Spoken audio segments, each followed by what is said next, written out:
Episode 3, The Shore That Held Her. Chapter 1, Driftwood and Thermos Tea.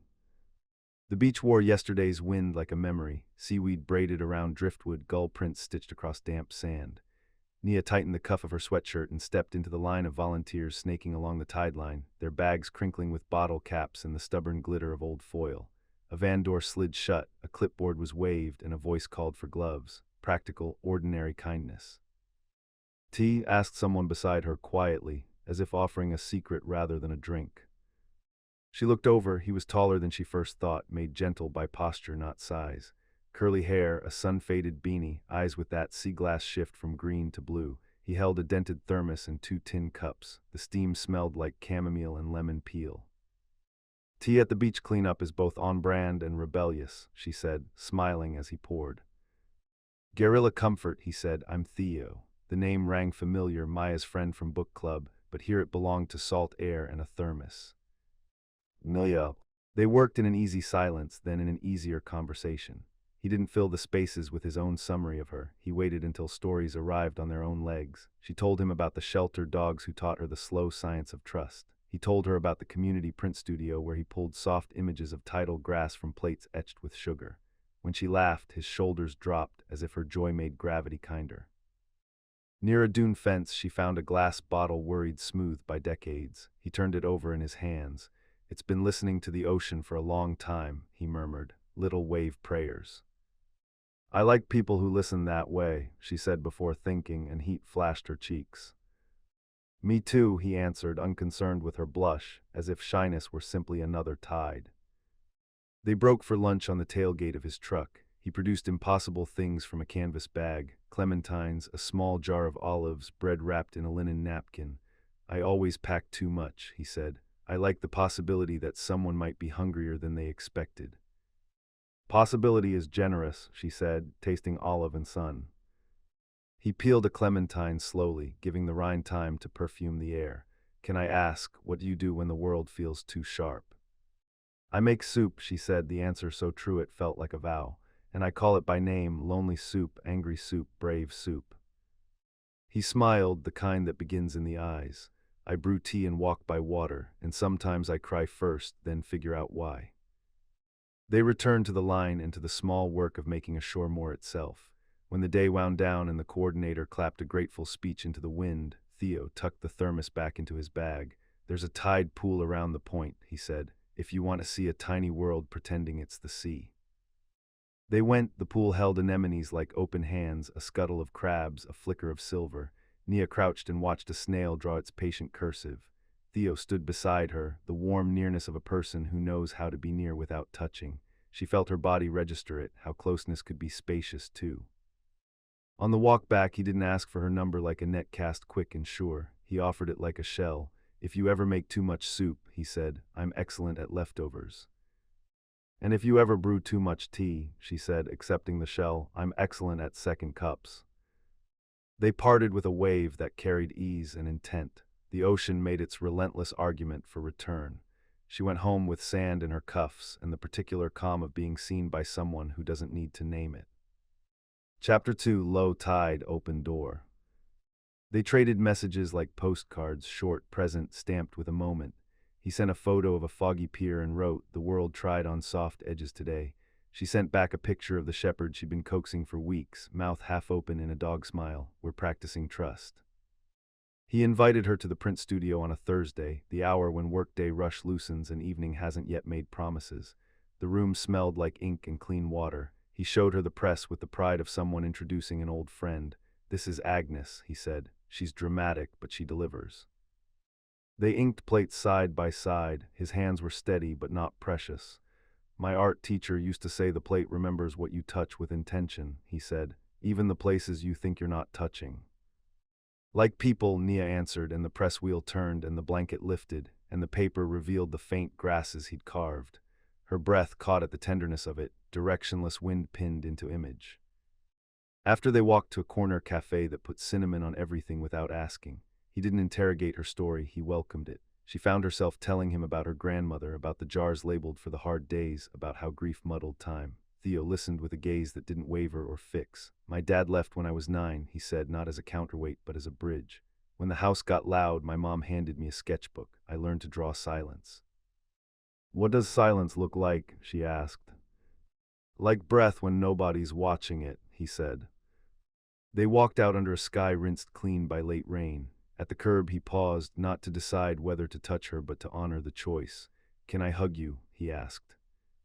She laughed softly at the question's sweetness. Yes. The hug was unhurried, not a prelude or a claim. She felt him breathe with her and do nothing else. The relief was startling, like stepping into warm water after bracing for cold. When they parted, he brushed her sleeve where flour from the cafe's pastries had left a pale thumbprint. You're dusted in sugar, he said. Tragic, she deadpanned. Redemptive, he corrected, and that gentle humor unspooled something in her that had been tight since before she could name it. At home, she labeled a jar for the next brave thing and slid it into the freezer with a strange certainty. This time, brave might not mean sprinting. It might mean standing soft and letting someone stand with her. Chapter 3: The Tender Everyday. Compatibility arrived not with fireworks but with chores. He stopped by her apartment one Saturday with market peaches and a book of poems bound in thread. I brought summer in sentences, he said at the door. She let him in and handed him a dish towel. The scent of tomato and basil softened the air. You chop, she said, I'll stir. They moved like people accustomed to apology and amazed by its new scarcity. His elbow bumped hers. He murmured oops and pressed a kiss to the air above her shoulder, almost touch, promise of touch. When the sauce burbled, he turned the flame down without being told, the simple competence of someone paying attention. They ate at her small table with the window cracked to let evening fold itself into the room. Thea read her a poem that sounded like Shoreline in Repair. She told him about a childhood caravan trip that had ended in a night sky so star-dense it felt like music. He listened the way people do when they are not waiting to speak. When he did reach for her hand, it was not tentative, it was reverent. His thumb drew circles that felt like tide on warm rock. You feel like a home, he said, the words slow, as if he'd tried on other sentences first and found this one true along every seam. Is that too much responsibility? She asked, half teasing, half terrified of the weight. It's an invitation, he said, to take off my shoes. They cleaned up and the domesticity did not dull the charge between them, it burnished it. He stacked plates, she dried, they invented a system for spoons. When a glass slipped and didn't break, they cheered, a small, shared triumph that somehow mattered. On the couch, he sat close enough that their knees decided to know each other. He studied her the way he studied tide pool creatures, curious, tender, careful not to disturb what made them themselves. May I kiss you? He asked, and the question fell like a petal, not a test. The first kiss was quiet water, no crash, just the inexorable pull toward yes. He didn't rush past the hello, he savored it. She felt him memorize her mouth the way artists take notes, not to control but to honor. When her fingers slipped into his hair, he made a sound that told a story without words, gratitude with heat inside it. She matched him with a softness sharpened by want, guiding his pace with breath and the slightest tilt of chin. His palm found the small of her back like a prayer that had always known its altar. They paused when stopping felt like abundance, not lack. They rested forehead to forehead, learning the strange arithmetic of closeness, how two histories could meet and not collide. I like your slowness, she murmured. It's how I know I'm here, he whispered back. Chapter 4: Moonlight Practice. They practiced presence the way musicians practice scales, not to perform but to belong to the instrument. For them, the instrument was not a piano or a violin, but the space between their bodies, the invisible current that hummed when they sat close and let silence have a shape. One evening, Theo arrived with a wool blanket tucked under his arm and a Constellation app glowing faintly on his phone.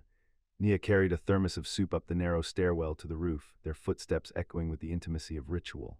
The night air smelled of asphalt cooling and the faint tang of salt drifting from the coast. The city below them murmured in its sleep, a restless lullaby of distant sirens and train tracks. The moon dealt silver across the neighboring buildings, gilding their edges until the skyline looked carved from stone. Theo spread the blanket and lay on his back, eyes wide as though he could drink the sky if he tried hard enough. Teach me your sky, he said, pointing to a cluster he had mislabeled on the app. She laughed, the sound like warm glass tapped with a fingernail. That's not Orion, that's a shopping cart someone tipped over. She leaned closer, her forefinger drawing invisible lines between stars, patient and sure. Here's the hunter, see, his belt, his bow, the story is older than all of this. He watched her face instead of the heavens, memorizing the way her lips shaped the names. She caught him staring and nudged his shoulder. Eyes up, stargazer. When the wind slipped sharper against their skin, they carried the soup bowls back inside, warmth fogging the edges of their glasses. Theo lit 3 candles on the floor of her apartment, the flames breathing like small, steady hearts. He sat cross-legged opposite her, his posture uncertain but willing. "Can we try something?" he asked, hesitant. Breathing together, "I know it sounds earnest." "Earnest is holy," she said, and closed her eyes. So they breathed in, out, until time forgot its shoes and padded barefoot through the room. The corners softened, the walls no longer kept them separate but folded inward like a tent. Silence, once ordinary, began to speak in a second language. When her hand sought his, it found it without ceremony, and neither of them opened their eyes. Trust doesn't always need sight, sometimes it needs only rhythm. When their lips finally met, kissing in that light felt like listening. His mouth spoke slowly, consonants of care, vowels of wonder, as though he discovered that language could be carried by skin. Heat rose in them, not like a blaze demanding attention, but like a tide taking the shoreline in its arms, steady, inevitable, full of grace. They stayed in their clothes longer than either expected, savoring the voltage of small proximities, wrist to wrist, knee to knee, breath skimming across cheek. Each pause was a verse, each sigh a chorus. The hush between inhale and yes was more intoxicating than urgency.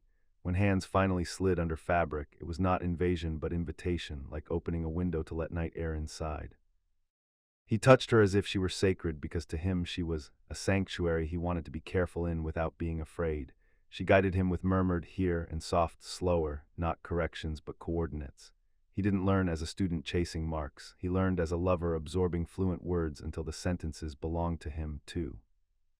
When they finally moved together, it was tidal, give and receive, crest and rest, ebb and return. Their attention stitched so neatly to sensation that thought itself could nap, safe in the knowledge that body and heart would wake it later, satisfied. Afterward, the room glowed with the residue of candle smoke and the sweetness of shared breath. He didn't roll away to talk about ideas or shield himself with abstraction. He tucked her against his chest, palms spread warm over her heart, and let quiet hold them both. She felt his body sag toward sleep, the way exhale turns heavier at the edges, but he resisted, not wanting her to drift into the afterglow alone. "I like the part after the song," he murmured, voice low against her hair. She smiled, eyelids heavy, skin still singing. "That's where the song becomes a room," she said. Their smiles met in the dim like conspirators of softness, as if they had built something secret and safe between them, a room that would wait always for the next breath. Chapter 5, Salt in the Wound, Sweet on the Tongue. The day of his brother's voicemail, Theo came over without calling first, only knocking once, then waiting with an apology already in his eyes. "I can come back," he said when she opened the door. "You can come in," she corrected. He sat at her table and fiddled with the string of his hoodie. "He wants money," he said, voice flat, "and a forgiveness he hasn't earned yet. I'm supposed to be the soft one. It makes me feel used." Nia made tea not as a fix but as a way to argue for warmth. She placed her hands around his cup and then over his, covering his knuckles like a roof. "You don't have to be soft in a way that hurts you," she said. "There's a difference between gentleness and surrender." He looked up, the sea glass of his eyes clouded. "Sometimes I think I confuse the two on purpose." "You can practice telling them apart," she said, "here with me." He nodded. He didn't cry, not yet. She didn't make him. They ate toast with honey and talked about boundaries as if they were fences you could paint together on a sunny day. When the words thinned, she stood and offered her arms wordlessly. He came into them and finally let go. The tears were quiet and clean, grief and relief braided. "I hate this part," he whispered into her shoulder. "It's the truest part," she whispered back. "Salt that keeps the sweet honest." When they moved to the couch, intimacy arrived as care first, the kiss placed exactly where his jaw tightened, her thumb smoothing the space between his brows. He touched her with a reverence sharpened by gratitude. She received him with a tenderness warmed by respect. The want was there, yes, but it bowed to what the moment actually asked. Their bodies spoke in lullabies, confidence without hurry, heat without haste. At the crest of it, he held her gaze and didn't look away, and something in her unlatched, a long hallway of doors opening to light. After their breaths braided, he traced her palm with his fingertip like a cartographer and said, "Thank you for being the ground when my sea got loud." "You've been my sea since the thermos," she said. "I like how you move." He laughed, watery but true. Let's keep moving then, together, at human speed. Chapter 6, The House with Many Rooms. Compatibility deepened into the dailiness that makes love durable. They hosted a small dinner for Maya and two studio friends, candles in jars, the door propped open with a book about birds. Theo simmered lentils, Nia roasted carrots with cumin and orange. The food tasted like a promise kept. After the table cleared, they all painted on scrap paper with leftover ink, adults playing without apology. Theo watched Nia laugh and felt something uncomplicated rise in his chest. Later, when they were alone, he said it aloud, "I love you." She didn't freeze or flee, she breathed. She said it back like it was both new and remembered. The room did not tilt, it steadied. They hung a calendar and wrote in small rituals: Sunday market, Wednesday beach walk, first Friday open studio. He fixed a sticky drawer without announcing it. She tucked notes in his coat pockets, one that read, "You are more than what you carry." They made a playlist called House with Many Rooms and danced barefoot to track 3 while soup cooled on the stove. The ordinary made them rich. In bed, the tenderness grew roots. They learned the pleasure of varied tempos, days that asked for playful, nights that asked for reverent, mornings that asked for the easy quickness of bodies that already know the map.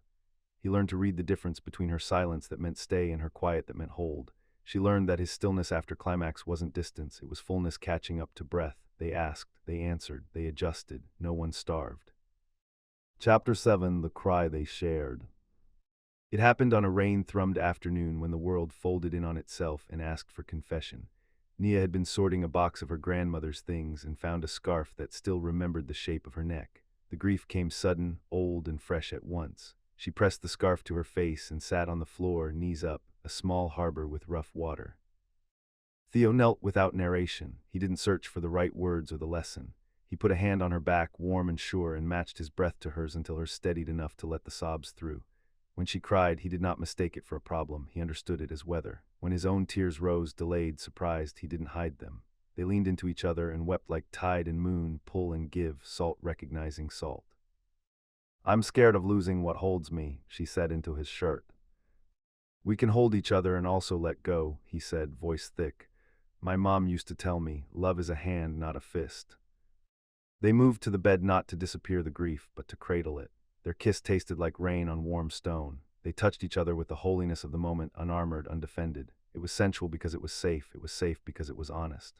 When they reached the edge, she trembled and didn't apologize. He said her name like a blessing, stayed with her breath, and together they crossed from ache to relief, from fear to a new, roomy quiet.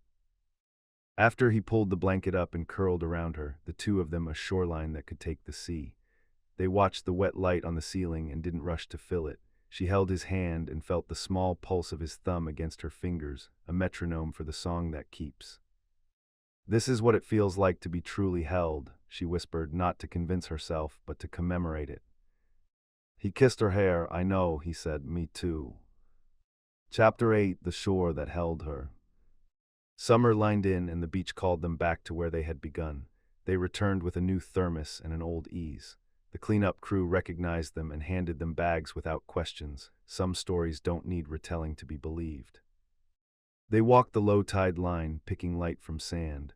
He told her about a class he wanted to teach, art as tender technology, and she told him about a foster fail at the shelter she might adopt, an elderly terrier with a pirate wink. He laughed and made room for the certainty that their home would gather creatures the way coasts gather gifts. At the tide pool, the same one that had once felt like a tiny world pretending to be the sea, they crouched and watched barnacles practice patience. "What are we becoming?" he asked, not afraid of the answer. "A shore," she said, "not a cliff, a place that receives, a place that shapes and is shaped." He took her hand, fingers interlacing with the familiarity of prayer. "I want to be the water and the hand that holds the map," he said, "but mostly I want to be here." "You are," she said, and the words rang true along every seam. They spread a blanket and ate peaches. The juice ran down their wrists. They licked it from each other's skin with grins and no urgency. When he kissed her, it was not because kissing was next. It was because closeness had made a new kind of hunger, one that tasted like arrival. They moved together with the practiced devotion of bodies that had learned the difference between taking and receiving. The blue overhead was wide enough to hold their small happiness and something larger, the knowledge that love, when tended, becomes habitat. Later they lay side by side, listening to the quiet argument the sea kept making with the shore. Do you ever think about the bottle you found? He asked, how long it took to soften. All the time, she said. I think about how it learned not to cut and still kept its shape. He squeezed her hand, same. On the drive home, the thermos clinked lightly in the canvas bag, and the future felt less like a cliff and more like a coastline, curved, generous, worth walking slowly. Back at the apartment, she labeled a new jar and slid it into the freezer. This one read, simply, for staying. When evening came and they curled into each other, the room felt like the inside of a seashell, faded thunder, pearly hush. She didn't have to ask if he was there. She could feel him in the way his palm rested over her heart, not pressing, not weighing, just present, warm, true. Held and holding, she slept.